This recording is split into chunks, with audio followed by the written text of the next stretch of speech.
What's up, y'all? This is Princeton. I'm back with another video, and today I have a more interesting topic. So, this professor, his name is Eric Dyson. He does a lot of commentary on hip hop. He ended up doing an article on the Kendrick Lamar and Drake beef.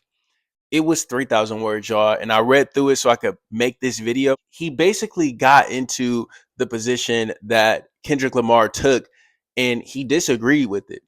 He, in a nutshell, was calling out Kendrick Lamar for questioning Drake's blackness, which is what he pretty much summed up most of the diss was about, with calling him a colonizer, saying they not like us. You think about it, Drake is Canadian, so not American born. That's the first part. He doesn't have the experience of what it's like to be black in America.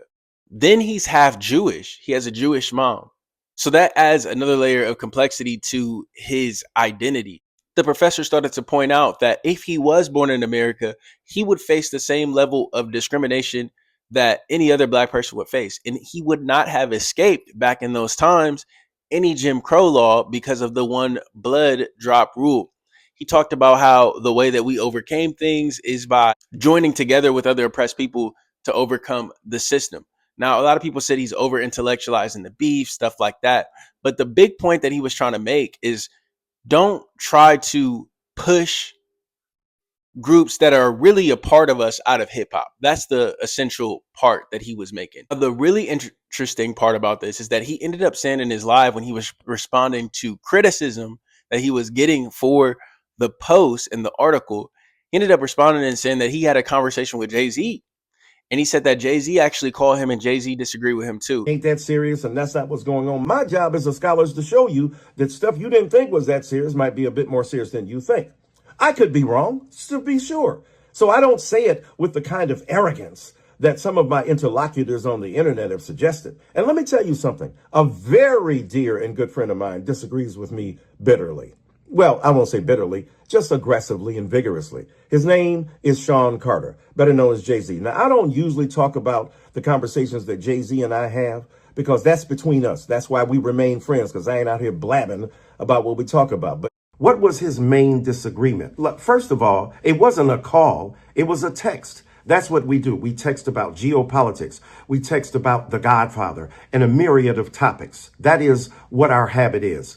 His main disagreement, when I compared Kendrick in his line, Not Like Us, to Trump in his trying to distinguish himself from others who weren't on the same level. And Jay-Z said basically that was a faulty kind of comparison. One is a rapper, the other is a far more sinister force. And he said, this is what rappers do. They look at the vulnerabilities of and insecurities of their opponent and they exploit them. Why would he know that? Because he conducted one of the most famous rap battles in the history of the art form.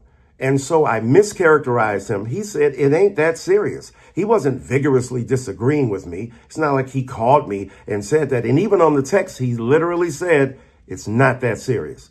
So I want to apologize to him. And the reason I clarified my position in the first place is because he made that distinction between Trump and Kendrick that I wanted to make clear that I completely understood and did not end. But let me know what you guys think. First, do you think that, you know, hip hop culture should be gate kept a little bit by black people? Like, do you have that opinion? Do you think that if it's gonna change, if it's gonna evolve, it should be from the contributions of black people rooted in the culture? Or do you think that it should be open to change from outside forces? The last question that I want to ask, and it might seem silly, but it's an interesting question. But when you think about Drake, do you think of him as black? Like, do you think of him as a black person? Let me know what you think.